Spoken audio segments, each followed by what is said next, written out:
qaadka wuxuu ku yahay khasaaro ballaaran qofka cuna, qoyskiisa iyo bulshooyintaba. dhibaatooyinka dhaqaaleed ee uu qaadku leeyahay waa wax xitaa uu ka nixi qaad cunaha markii uu ogaado.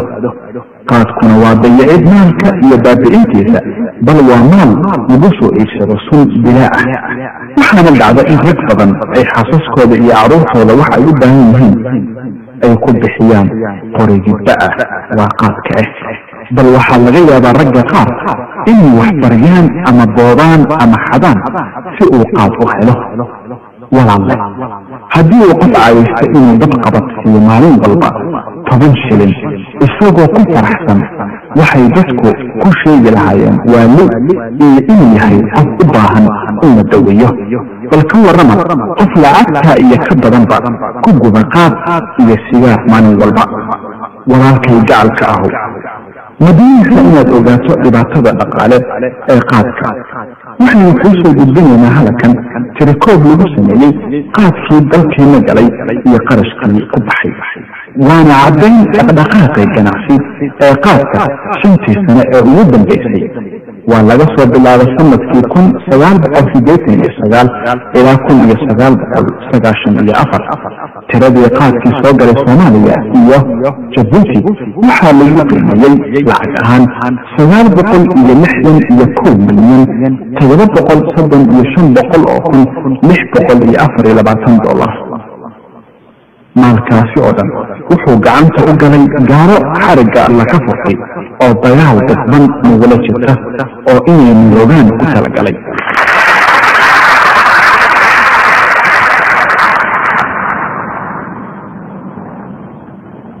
waxaa halkaa kaaga muuqata bannaanida khasaarada qaadka lagu hayo iyo maalka uu naga lumiyo, gaar ahaan inagoo joogna casri aan u baahan nahay maalka si aan u difaacno diinteenna, una kaalmeyno fuqarada iyo masaakiinta iyo agoonta,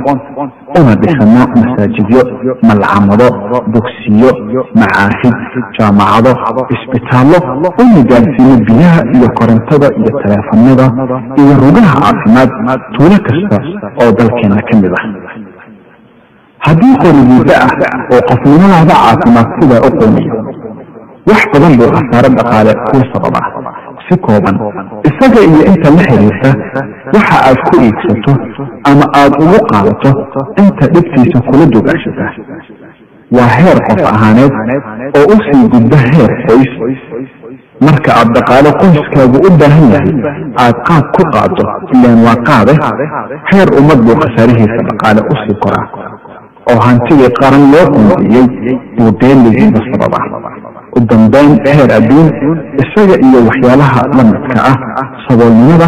iyo dembiyada waaweyn sababaheeda ay ka mid yihiin. waxaa haleysada qaadka loogu baaqo ka mid ah waa khasaaraha googan, midna loo qarin maayo, ama qaad ama dhig. markaasuu kan qaataba dhaqaalaha ka qaada. waa tii la yidhi xagla laaban xoola kuma yimaadaan. qaadkuna xagluhu laaba oo qofka fariisiya. allana jalla wacala wuu xaaraamshay maalka oo lagu cayaaro, dhaqaalaha oo la dhumiyo, mubadirnimada iyo loofarnimada. wuxuu alla yidhi jalla wacala: وآت ذا القربى حقه والمسكين وابن السبيل ولا تبذر تبذيرا إن المبذرين كانوا إخوان الشياطين وكان الشيطان لربه كفورا. سينا كان قرابضها هي حقيسة إيا مسكينك صدالك وحبرية إيا مسافرك، لكن سهأبحن سيدة يعيدة مالك هذا أو مبدر نماء حقيقي مبدرينتو لو فرينتو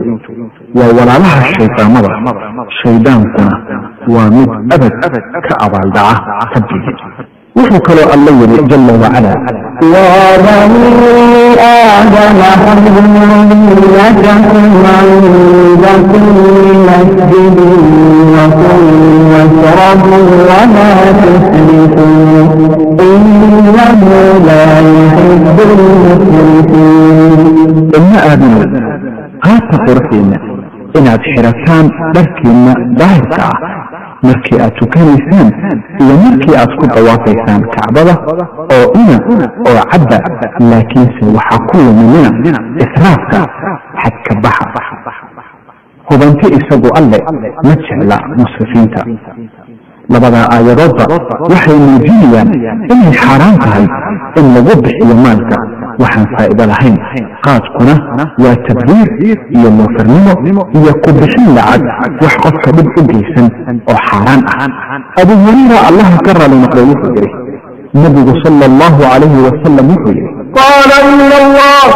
كره لكم ثلاثة قيل وقال وإضاعة المال وكثرة السؤال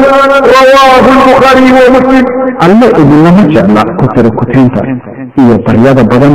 iyo dayacidda maalka xadiiska bukhaari iyo muslim baa dhigaya wuxuu kaloo yidhi nabigu sala allahu calayhi wasalam إن رجالا يتخوضون في نار الله بغير حق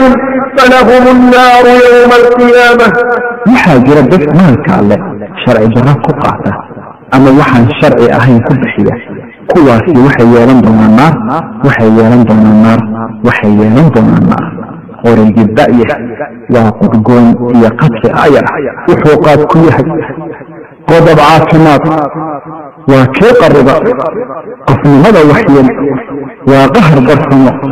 nolol qoomamo leh iyo qalabo badan adigii isku dira waa koomaya marba sii qarxa qudda kaa jara wuxuu qaad ku yahay waa ku qaadaya ilaa iyo qabriga dhanka bulshada waa dhibaatada ugu ballaaran oo qofka ama dadka cunaqaadku ka dilo aafooyinkiisa bulshanimo uu aad u waxyeeleeyo waxaa ka mid ah cudurrada bulsho oo ka beerma cudurradiisii caafimaadka toos dhibaatada ugu ah oo ka yimaada isdhexgalka badan oo qaadku sababo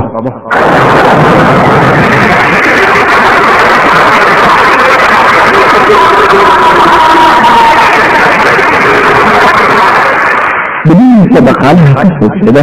oo sii aafeeya dhanka bulshanimo qof wax badan oo uu haystay ku iibsaday qaar uu bulshadiisa ku badbaadin lahaa baa bulshada ka takoormay oo dambiyo bulsho faqri u gala qof wax yaroo uu haystay ku gatay naftiisii waxaa yar u baahnayd iyo qoyskiisii u qabay baa u dantaalma oo misaa qoys ku kaartagay oo furiin uu sababay ama waayuhu badeen wax ay ka badbaadi lahaayeen inay xubnaha qoyskaasi ku baaba'aan caadooyinka iyo dhaqanxumada bulshada in badan qaadkaa keena imisaa gabar lagu ajalay imisaa say kaga baada oorihiisa iyo gurigiisa oo qaad sababaysta wuxuu sidoo kale qaadka keena tuugsi qofka caadaystay inuu qaadku cuno oo aan waxba markaa haysan xaraaraduu isla madax maraa oo qof kasta oo ka xishoon lahaa weydiistaa shaxaad qaad kaas oo ah tuugsi af magaalo lagu jideeyey inaan waxba ku jabnayn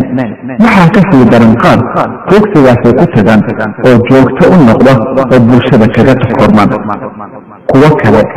xatooyey xaraarada qaadku u geysaa mid hanti qaran uu mas-uulka ahaa ama mid dadweyne oo uu boobo lagana yaabo inay intaas jeel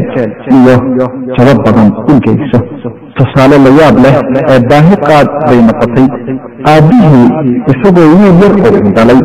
aan weli socod beer iyo hadal aan baran sinta ku sida la kulmay qaad soo dhacay oo suuqiisa intuu kula cararay sida uu u gargartamayey oo gadayaasha ula doorayay wiilkii raamiiska qaadka lagu gado u saaray halkii kaga tegay isagoo oo miyar dhiman xaafad kale u maqaan fadhiistay markuu fii dambe hortiisii tegay wiilkii yaraa la weydiiyey oo su-aasha ku xusuustay inuu ilmihiisii xero qaadkii kaga tegay maanta duhurkii dadka ka shaqeeya